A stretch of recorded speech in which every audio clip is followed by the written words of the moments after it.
Explode nação, porque a nação está em festa, a torcida do Mengão está em festa, o Flamengo está em mais uma final, a final agora da Copa do Brasil. O Flamengo já está na final da Libertadores e agora, na final da Copa do Brasil, o Mengão pode levantar aí 2 taças se conseguir vencer essas 2 partidas, essas 3, né? Porque são da Copa do Brasil são 2 partidas, Libertadores é uma só. Então, se vencer essas 3 partidas, estará levantando 2 taças.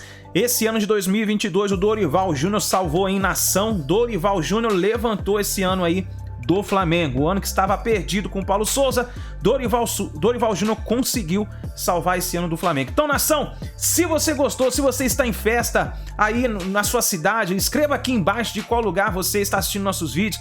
Se você é do Rio de Janeiro, São Paulo, Bahia, Espírito Santo, Pernambuco, Piauí, escreve aí nos comentários e também explode o dedo no like se você acredita que esse ano, 2022, será o ano do Flamengo. Escreve aí nos comentários também e bora reagir a esse vídeo, porque a imprensa paulista se rendeu ao Flamengo, dizendo que o Flamengo é o melhor time da América do Sul, que o Flamengo venceu o São Paulo de uma forma avassaladora no placar agregado. Foi 4-1 no placar agregado, porque venceu fora de casa por 3-1 e depois venceu por 1-0. Então bora reagir a esse vídeo. Créditos eu deixo ao canal da ESPN Brasil, link na descrição. Bora para mais um vídeo do Mengão no nosso canal. Em qualquer jogo, até quando coletivamente não faz uma grande partida, tá? Então, eu acho aquela equipe uma equipe que joga melhor, jogou melhor do que essa tem jogado. No mais, eu concordo com tudo que o Pedro disse. A classificação importante, para mim conseguida com muita tranquilidade, e uma tranquilidade previsível depois do resultado no Morumbi. O jogo de hoje foi tão simples que nem cara de semifinal para mim teve. Um jogo morno para uma semifinal de Copa do Brasil. O jogo do Morumbi, segundo tempo, né? Sim, o jogo do Morumbi foi um jogo quente. Jogo quente. O São Paulo coletivamente melhor que o Flamengo individualmente sobrando em relação ao São Paulo. São equipes incomparáveis. São equipes incomparáveis, essa que é a realidade quando a gente fala de competência, de capacidade, de qualidade de jogo e etc. Hoje, coletivamente, as equipes... A meia hora inicial hoje foi boa. Aquela meia hora inicial ali hoje. Não, foi boa, só que aí aquela coisa, o Flamengo não precisava jogar mais do que jogou. Sim. Acho que se tivesse, por exemplo, empatado o jogo de ida, teria feito o jogo melhor hoje pela própria necessidade de alguma coisa anímica ali que essa equipe tem. Né? Então, tranquilo, acho que o resultado mais do que merecido, passou a melhor equipe, passou o time que joga o melhor futebol do Brasil quando joga o seu melhor futebol. E acho que o São Paulo também, diante daquilo que o elenco pode produzir, diante do que é a temporada, São Paulo foi eliminado pela primeira vez no mata-mata antes de chegar à final da temporada. Eu acho que se olhar o elenco do São Paulo, que chegou à final do estadual, à final da Copa Sul-Americana e semifinal da Copa do Brasil, é para aplaudir o trabalho do Rogério Ceni. Eu acho que ambas as torcidas têm que ficar satisfeitas com o que as suas equipes produziram. Apenas uma delas feliz, porque obviamente o São Paulo queria chegar à final, mesmo sendo algo extremamente improvável, e o jogo não foi nada mais do que algo sem surpresas. Hoje a tal da caixinha de surpresas do futebol ficou bem longe e já era previsível que assim seria. Olha, o nosso fã de esportes aqui já participando pela hashtag Linha de Passe, o Beto, que é flamenguista, que é rubro-negro, ele bota o placar agregado dos últimos 6 encontros, Flamengo e São Paulo. 18-3, placares 5-1, 4-0, 3-1, 2-0, 3-1, 1-0. E antes disso, né, Jean, houve ali um recorte em que o São Paulo era o time que, um dos poucos times que se impunham, de certa forma, contra o Flamengo. Mas, nesses últimos 6 jogos, tem dado o Flamengo de lavada no confronto. Bem-vindo. Valeu, Paulo. Boa noite para você, boa noite para os companheiros. Eu acho que esses números, ou mesmo os números agregados da final em relação aos gols marcados, o 4-1, portanto, da semifinal, eles refletem muito a diferença da qualidade dos dois times, a diferença da qualidade dos jogadores, né? A diferença da qualidade do elenco, mais até do que foi o jogo.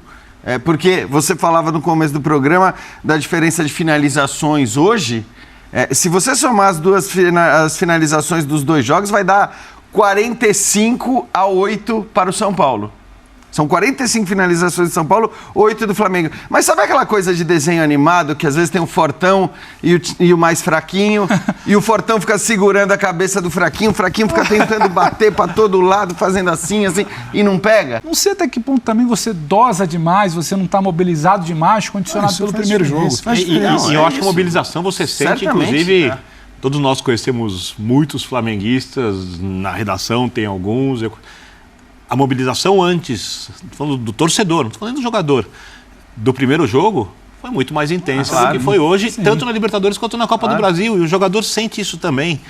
E o próprio jogo não exige do atleta muito mais do que ele fez. Né? Resumindo, né, Vini, não é aquela coisa de vamos buscar essa vaga, vamos classificar, vamos pegar essa vaga na final. Na verdade, é claro que guardadas as proporções, mas se contra o Vélez era vamos formalizar a ida para a final, dessa vez era isso jamais para confirmar, assim, né? Bom ressaltar, isso jamais partiu do treinador.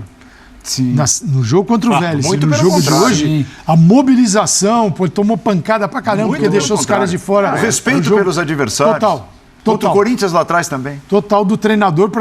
E mesmo assim, é difícil você tirar o peso da primeira vitória do jogo que você está jogando. E mesmo Mas assim o ele Dorival venceu os 3 jogos. Venceu Esses todos. que nós citamos. O Corinthians na volta, o Vélez de virada na volta É isso e aí. o São Paulo hoje na volta. E essa é a cobrança. Não Uma é? vitória melhor do que a que foi feita. Agora, uma coisa legal hoje, que no jogo passado o São Paulo criou bastante porque usou os lados do campo ali, o Flamengo recompunha só com 3 jogadores, segundo tempo recompôs melhor. Hoje eu vi o Arrascaeta fechando um pouquinho mais que de costume do lado esquerdo, já sabendo que o São Paulo ia usar os lados do campo. Teve alguns momentos que o Arrascaeta não voltava, que o Pedro voltou ali do lado esquerdo para formar um quarteto só em alguns momentos no meio de campo, ou seja, tem uma adaptação e uma dedicação dos jogadores àquilo que o treinador falou que era necessário na parte coletiva para o Flamengo não ser muito pressionado do jeito que o São Paulo sabe pressionar melhor, que é usando os lados do campo. Então, mesmo que não tenha essa mobilização que eu falo anímica, quando a gente fala da questão da dedicação, a parte coletiva e etc., eu acho que o time cumpriu o que o treinador pediu, né? E jogando dentro do seu perfil, o gol é uma jogada pelo centro, aquela jogada de Flamengo, né? Sai do Davi Luiz, a bola que corta, O gol foi arrebenta a bem marcação de São Paulo, com um toque que o Flamengo, com aquele é super refinado, o time, a qualidade técnica, tá aí o gol. Olha lá. Tirou da marcação, já era. Então, e o Arrascaeta, né? O Arrascaeta, ele tá enxergando tudo, ele não olha pro goleiro, ele dá aquela esticadinha para virar e já dá uma cavadinha para tirar. É lindo o que ele faz. Ó, já toca por cima. Das ações ofensivas, o que o Arrascaeta não faz muito bem? Eu acho que essa é a pergunta. Porque, mais uma vez, ele sobra. É incrível Porque ele joga não bola. é, assim como os outros, é um jogador de 1 contra 1, de velocidade, isso, mas ele é um cara com uma condição técnica.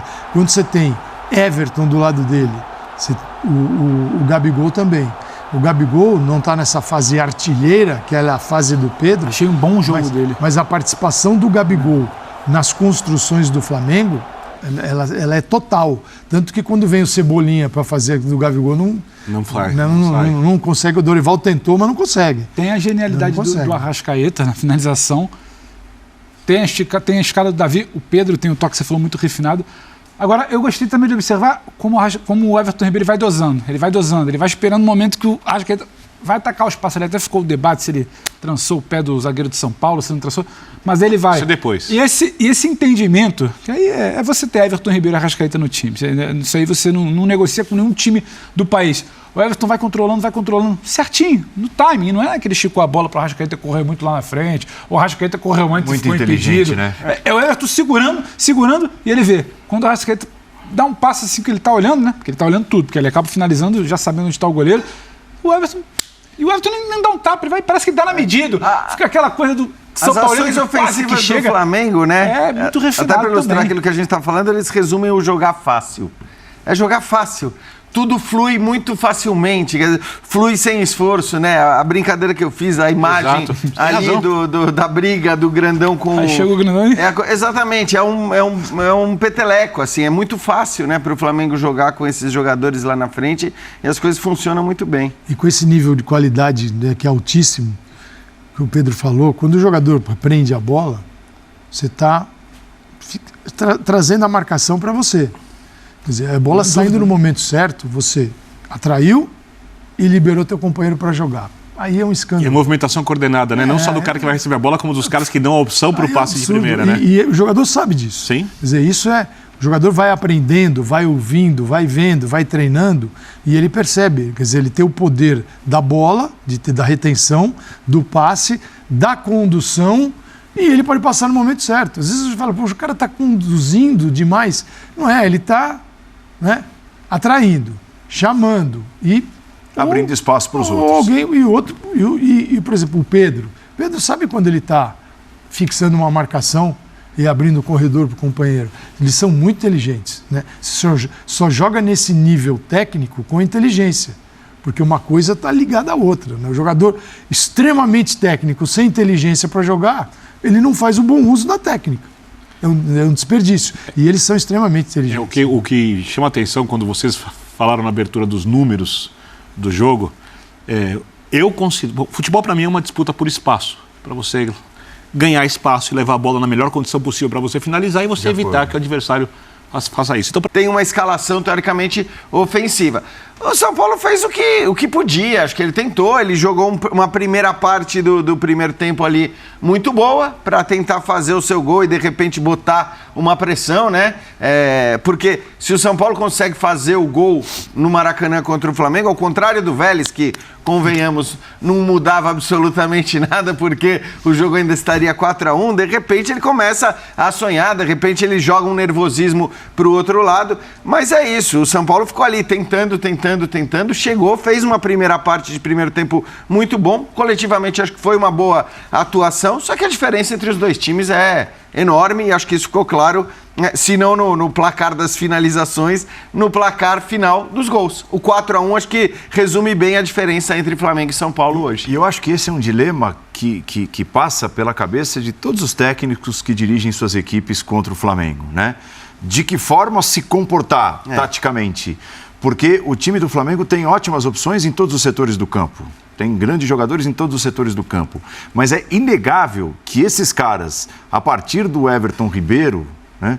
Everton e os três... Qualquer espaço é mortal. Eles fazem demais a diferença. É uma diferença que nenhum outro trio ou quarteto de ataque no Brasil faz e passa perto de fazer. Ele jogou com 3 zagueiros e 3 jogadores no meio, né? Então, esse gol explica a decisão. Então, você vem do Flamengo, você fala assim, tá, como é que eu interrompo esse fluxo absurdo pelo centro? Eu vou botar 3 zagueiros, 3 caras aqui para empacotar o time e não ter a facilidade. O Rogério hoje tinha que ganhar o jogo e não bastava 1-0. Então, era um São Paulo diferente. Ele tinha força pelos lados, uma linha de 4, 2 no centro, fica mais vazio. Ainda mais você tem no embate, tem por ali naquele setor, passa Arrascaeta, Everton, o João Gomes está jogando uma enormidade, o Felipe Luiz joga por ali também. Felipe Luiz, às vezes você vê o João Gomes subindo um pouquinho hoje, mais e o Felipe sustentando as descidas do João Gomes no meio de campo. E ele vai encarando. Então, assim, o treinador adversário, como proceder? Bom, a final da Libertadores, próximo confronto gigante, tem a do Brasil, a gente não sabe quem vai pegar. Copa do Brasil. 12 e 19 de outubro. Um jogo é a final da Libertadores, é diferente do mata-mata. 10 dias depois da segunda da Copa do Brasil. É terrível, é muito difícil com ir de volta o Flamengo hoje não ganhar uma... Se fosse Copa do Brasil de volta. É muito difícil não ganhar. Contra Fluminense ou Corinthians é muito difícil não vencer. É claro que o favoritismo é sempre maior. Aí, falando de Flamengo, o favoritismo vai ser sempre maior em 2 confrontos do que em 1. Mas é bom a gente lembrar, e eu sou desses que acha que assim, contra o Flamengo você não pode se abrir, você não pode ir pra loucura, né? Ir pro mano a mano, porque a tendência é você se dar mal pela... É isso aí, nação. Então deixa aí a sua opinião aqui nos comentários referente à classificação do Flamengo de hoje. Na minha opinião, o Flamengo chega muito forte nessa grande final para ser campeão da Copa do Brasil. Com os pés no chão, nós sabemos respeitar o adversário, mas o Flamengo chegou muito forte nessa grande final. Nos vemos daqui a pouquinho no próximo vídeo.